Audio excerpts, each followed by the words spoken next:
I feel like we needed a red carpet. I don't think we did it right. I don't think. Do you want some Dom Perignon? Ooh. Okay, no. Yeah, no. Some Dom, as they say.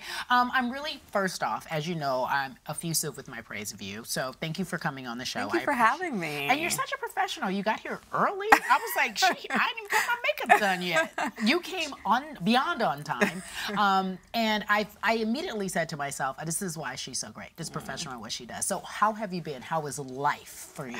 It's good. You know, it's been really different, you know, stepping outside of competitive track and field. And everyone said, like, it was hard. And it's hard. It's really hard. But I feel really fulfilled in all the things that I'm doing right now. And, yeah. Why did everyone say it would be hard? What is it hard retiring? Is it hard to have that same feeling, that adrenaline rush with citizen life? What is it? I think it's like a combination of things.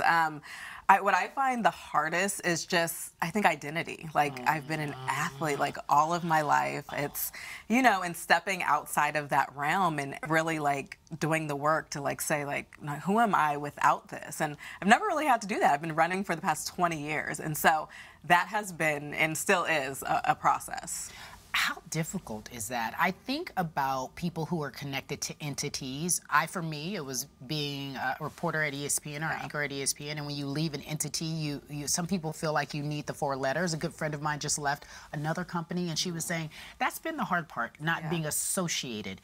So are you working on that actively in terms of being okay with that? Yeah, I am, and I think it's hard, and I don't think we talk about it as much, and so I'm really trying to be transparent, you know, with it. I've had a lot of friends who have gone through it and who have been really helpful to me, but I think every day is different. You know, some days, you know, it's good and it's great. Other days are more challenging, and I think right now, you know, it's track season, and this is the first time in 20 years that I'm not doing all of these certain things, and so that's really different, and it can be tough. I ask because normally, I told you we had Sonia Richards-Ross on the other day, and she's doing the commentating. Are you interested in that? Are you interested in being in front of the camera? Are you doing that? And I don't know. Yeah, not like play-by-play, but I definitely am interested in, like, telling athletes stories and getting involved and staying connected to, I think, sport in general, you know, not just track and field. So I'm excited about, you know, some projects coming up. She's got some special stuff happening, guys. I'm going to try to get to this breaking news. We've got it for 2 blocks. Might get an exclusive here.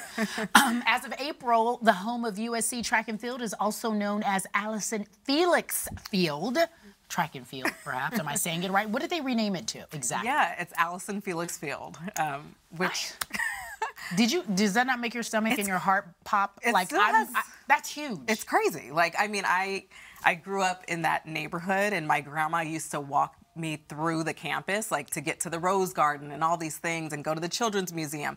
And so now to, like, see my name on this track field it's like, it still blows my mind. And to have my daughter, like, be able to come, I mean, I can't even wrap my head around it. Well, and you know what I do love, and we'll get into that a little later, but you have Cameron everywhere. She's like in commercials. She's like, Cameron's a star in her own right, and I love it. It's family business. We all got to do our part. Listen, I know you can't talk just yet, but you're about to smile for this commercial. No, I'm kidding. You know what I mean? But that's a true honor, and it's a side joke. Obviously, I went to UCLA, so she sits down, you guys. She sits down, and she's like, I see your UCLA stuff. And I'm all like, you're my favorite Trojan. I have like 5, and so you're one of my 5. I have a deep love for you as a Bruin, and of course I trained at UCLA my entire career. Yeah, so, it's okay, some kind of connection. You know. Okay, I do know that I wanted to ask you if, in fact, this is true, because we've talked about this on other podcasts. You say you kind of, not necessarily stumbled into track and field, but that wasn't the trajectory for you. How did we get here to, this isn't necessarily what I want to do, but I guess I'll do it, and then you're the GOAT of it all. It wasn't the plan at all. You know, I wasn't sent away to any type of Olympic training camp or anything like that. I was at a new school, and I didn't know anybody, and my family was like, you should go out for the track team to meet people. And I did. Like, basketball was my first love. That's what I wanted to be good at. And I played my freshman year, and it was, like, very clear quickly that, like, that was not it for me.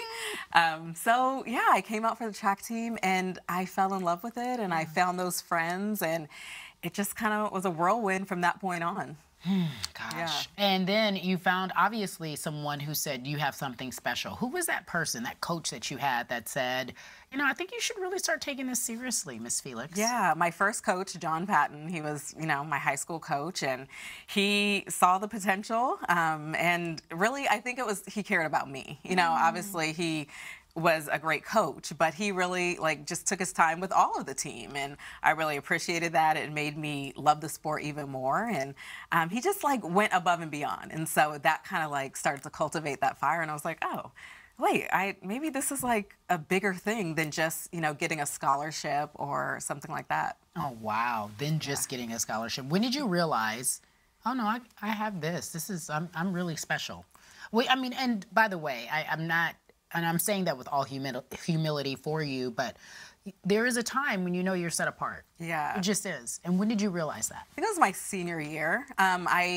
It was growing. And then my coach, he always did a great job of putting me in races that challenged me. So he would find like these professional races to put me in. And he put me in one, and it was in Mexico City, and it was, you know, all professionals, and I was just like happy to be there. And I ran and I won that race. And that was, I think I also ran like the fastest time in the world at the time. And it was like, oh, that was like a light bulb went off, and it was like, oh, I did? Yeah, this isn't quite normal, and this is pretty special. Yeah. So you mentioned it was 20 years, right? Yeah. Most of your life, because you're 22. Of course. And there has been ups and there have been downs. Talk to me about, if you can, recall some of your favorite memories of this journey as you have become the most decorated female Olympian. Yeah. I mean, immediately what comes to my mind is the last Olympics. And it was kind of a bizarre one because it's in the middle of, you know, there's COVID, my family's not there, like all of these like challenges that make it strange. But I think it was like full circle. For the first time for me, it was about more than just like the medals or the performance, the running. Like I felt like I was this representation, you know, for women and for mothers. You were. It was just so special to have it like come together. And yeah, so to me, that's been the highlight, to be able to make it back to the Olympics after, you know, going through a lot of adversity and being able to do it. It was such a, and I felt like, and I'm not kidding or exaggerating. It felt very similar to Kobe's goodbye tour. Like it was a goodbye tour. Like people were, you had great commercials. People wanted to talk to you. You were very specific about your plans. I'm sure your team helped you do that. You unveiled all of these wonderful opportunities for other female athletes who were mothers. And I wonder, is there anything that you believe in particular that set you apart in terms of why you were so great? Was it a routine? What is this inner drive that the greats have that others don't?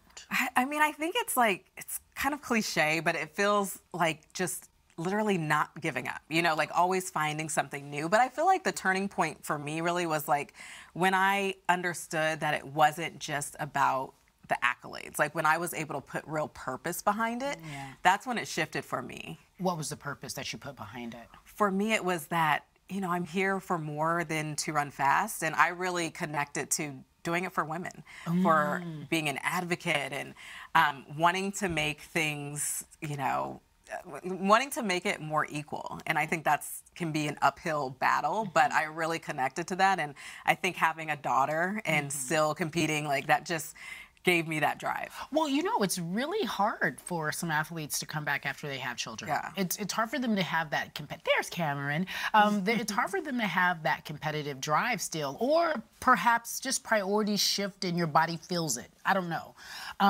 What I always have wondered is, as you look at this group of track and field stars that are coming up, right? Paris Olympics right around the corner. Is there someone there that reminds you of you?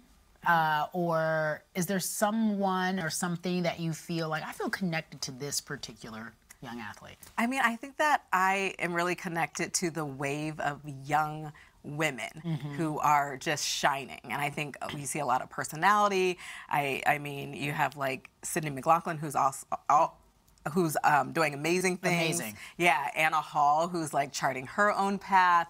And so, and then you still have like people who have been around for, you know, some time. You have Nia Ali, who's a mother of 3. And so I think there's like this momentum of just like strong women. And of course the guys are doing their thing as well. You know. Good for y'all. We love it all. Go ahead, but guys. I do feel connected to that spirit, yeah. What do you feel your legacy is in track and field, in terms of when people think of you and the books are written and they turn the chapter, they say what? Like, I did this thing about Jesse Owens, and I only could imagine what he had to deal with, right? And you know, everything's not pretty. Everything's not put together in a bow. There's ups and downs for everyone, personally and professionally. But when you think of your legacy, what have you left behind for those who are coming through that door? I hope it's one of having fought for women. You know, I think about my accomplishments, and, you know, I'm really proud of so many things that I was able to do. But contributing to changing contracts for female athletes, like that's the top of the list for me. And so when I look at, you know, young athletes and that they have like this decision to be able to decide if they want to be a mother, when that is, and just to know that they can do both if that's what they desire, that really is just like makes me feel incredible. I'm so proud of you. It was public. We know that you had a very public fight with Nike. You were able to find your own footing. You didn't have to have the big letters behind you. You got something even better and made it even bigger. At the top of the hour when we talked, you said it's been an adjustment for you learning another life outside of being an athlete and not being the track and field star Allyson Felix. But as I sit here and talk to you, I can tell you, you are an advocate for the culture and for the community. That is a beautiful identity to have as you do this next chapter. I really appreciate you for joining me today. It was so beautiful and it was so enlightening and educational. I've learned so much. And this makes you, I'm moving you up the list to my favorite Trojan. You're not in the top 5. You're just number 1 right now, okay? I love that. Thank you so much for having me. I always love talking to you. Oh, it's always great. Allyson Felix, you guys. Wasn't that great? Bravo.